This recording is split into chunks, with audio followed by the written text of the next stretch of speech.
Chapter 6, Part 3. I suspected that he had been falling in love with me for years, but on that trip is when Cody finally decided that he would stop in front of a train for me, which is what he told me when we returned home. The trip was our true honeymoon experience. We had come so far since our official honeymoon when I worried that I'd married too quickly to a seemingly distant man I loved but didn't really know. I was certain that we were soulmates. At the end of the trip, we turned to each other and said, I know I can trust you to be an amazing and incredible person for the rest of our lives together. I know that I will always be there for you and do everything possible to make things better for you. This was our commitment to each other. We both had then that if and when disaster would strike, we would hold each other and look into each other's eyes and tell each other that we are glad for every second we spent together. For many years, I felt that our lives were perfect. I loved being part of the family. I loved homeschooling the kids and taking care of the household. I received all of the benefits that I had expected from a plural marriage. My other mother had provided so much for me when I was growing up that the prospect of raising many, many kids together were precisely what I had in mind when I accepted the principal. For more than a decade, I had two best friends with whom I had the pleasure of rearing a wonderful household of children. In many ways, I felt that I kept the household running by taking care of so many of the practical affairs. For years, I enjoyed this position. I loved being the primary stay-at-home mom. I cooked, I cleaned, I had a garden, I canned. Since both Mary and Janelle worked, if Cody had a problem, something that needed to be done or fixed, I took care of it. I prided myself in being there for everyone all the time. I tried to make sure all of the holidays and birthdays were special. Whether we had family functions, my house had to be perfect. The food had to be perfect. I needed to create the ideal environment for what I believed is our perfect family. While I was doing all of this, I began to teach at our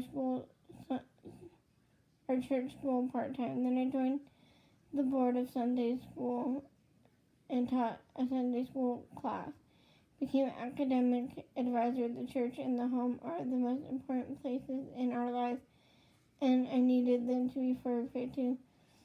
Then one day I realized I was overwhelmed, too stressed out by all that I had taken on. I hadn't noticed, but for a while I had been unable to give 100%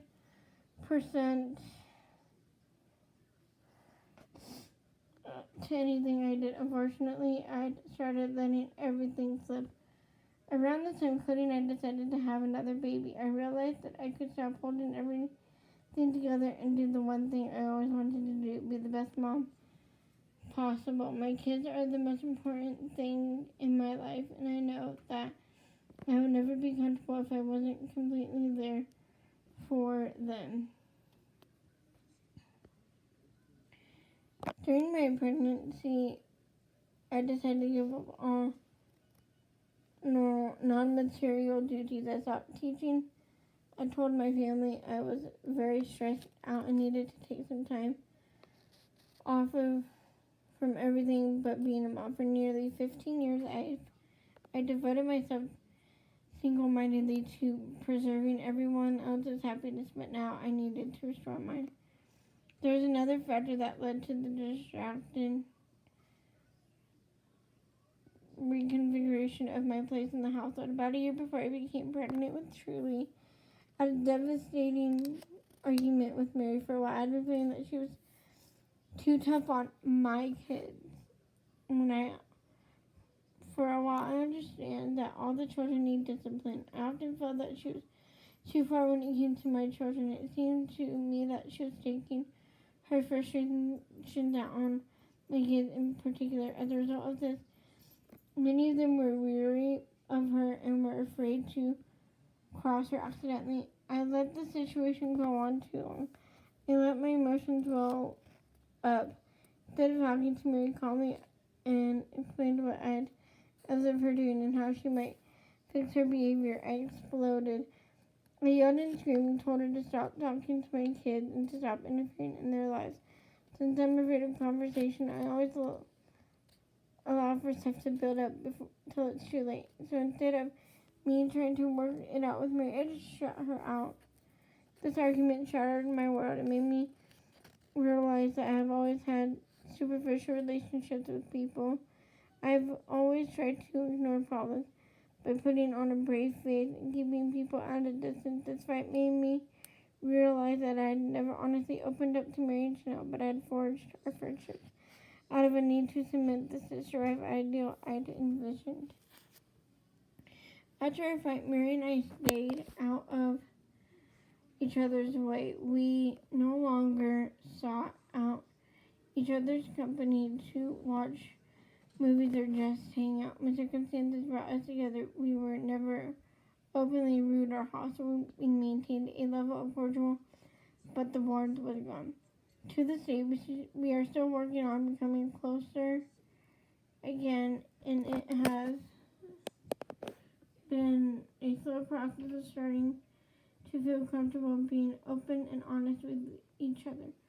We have had to learn how to immediately tell one another if we feel offended by something.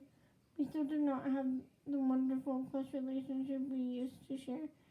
I know we will continue to work on it though. My relationship with Mary is very important to me, and I'm certain she feels the same about me. After my fight with Mary, I realized that the only people I'd ever let in were my mother and Cody. My mother broke my heart by divorcing my father and leaving our faith. About a year after the argument, we met Robin. Even though I welcomed her into my family, it shook my foundation, left me unsure of whether I could trust Cody's commitment to our marriage. The four of us, Mary, Janelle, Cody, and I, had been nearly perfect for almost 16 years of near absolute bliss. Over that time, there had been minor discussions of potential courtships, but nothing came of it. I had grown used to being the last wife. I loved being the last wife. Cody and I had tremendous relationship. He was my best friend and my closest confidant. Since Mary, Janelle, and I all served entirely unique functions in Cody's life, I never had cause to be jealous of his relationship with my sister wife. My fights with them never had anything to do with Cody. I knew that Cody's relationship with both of them were great, and I knew that what I brought to him into the family was different from any other wife. I was entirely secure and at peace regarding my marriage and my importance in Cody's world. Jealousy has simply never been a part of my life, but when a fourth woman entered the picture, this changed. Growing up polygamous, I'd watch other women go through the experience of getting new sister wives. I never understood their jealous reactions, whether they complained about the domestic upheaval caused by new. I wanted to tell them it's all part of the principle. You're just being a baby. Or feeling jealous is a choice. You are choosing to be jealous. Get over yourself. I should have listened to my own counsel. I didn't understand how hard it could be. I really feel that I owe Robin an apology. In many ways, I betrayed her. Before she and Cody were courting, I was really enthusiastic about her and wanted her to love our family and to love me.